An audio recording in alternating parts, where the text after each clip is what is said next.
Well, Stewart, a 3-2 win here over Welling United, perhaps a little bit more difficult than it needed to have been.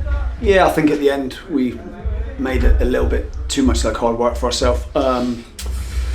Conceding a goal at the end, and then you invite a little bit of pressure, even with 10 men. That's just, football always goes that way, where you give yourself a dicey 3 or 4 minutes. But we saw the game out well. Yeah, it's one of them things in football, isn't it? We always said it's difficult to play against 10 men. The sending off, other than True being able to keep the ball a little bit more around the halfway line, didn't really change anything, did it? No, I think when the wind blows up here, the conditions become very difficult, and the extra man advantage, I guess, nullified a little bit because of the conditions. It's difficult to play on.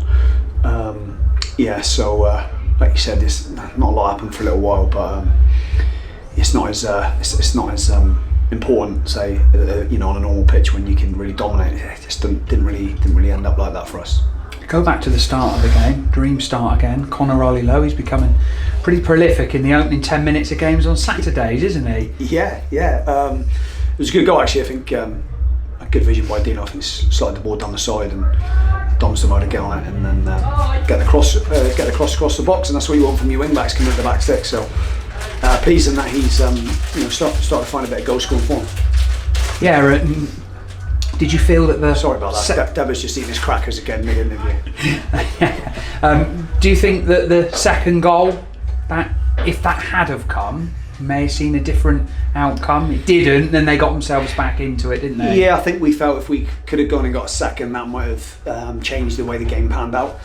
They obviously had the win first half, and it's obviously such a strong win that normally if you can get in at half-time level and you've got to win second half, we're normally quite pleased with that. So, but a little bit disappointed with the manner of the goal. But we always felt second half with the wind, we could make that advantage count. Opinion on the sending off? He was on a yellow card already. You always run the risk when you react like that, don't you? Yeah, I think that's the third time in a row he's been sent off against us. All three are sendings off. Ty's obviously up against him, and they go for a challenge. He goes down. He just holds Ty in a headlock for 10 seconds. It's silly. I'm sure his manager would be disappointed because he's killed him again. Then we needed Tyler at the other end, or at the right end of the field, didn't we? Did you feel it was coming? It seemed to be that Welling struggled to almost get out from the edge of their own 18-yard box. They just invited pressure, which is natural for 10 men, but we had to have the keys to unlock the door, and we did, and it was a great header. Yeah, obviously we were dominant sort of in possession, and we just needed a little bit of quality, and I think Dino's whipped in a lovely ball, and it's come the time. That's the man you want to fall to, especially on his head. He's a great header of the ball in the box. It was a good finish. So I think we felt when we went to 2-1 that we would kick on, which we did. And we got that third goal, and we thought really that should be the end of it. But like I said, we made it a little bit hard work for ourselves.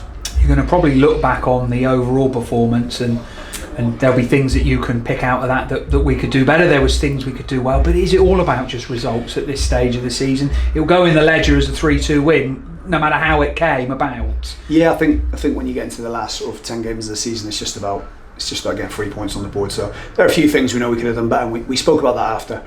But all in all, we take the positives of the 3 points.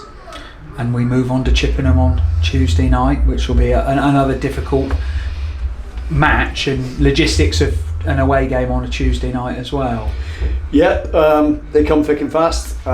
This is I think it's third Tuesday in a row now, so it's been a six game span. It's been quite demanding, and in that time frame we've not lost. So that's why we tried to rest a few of the boys when we got 2 ahead. So hopefully we go into Tuesday night fresh and ready to get another 3 points. Oh, Stu, congratulations on the victory, and then we'll see you at Chippenham on Tuesday. Thank you.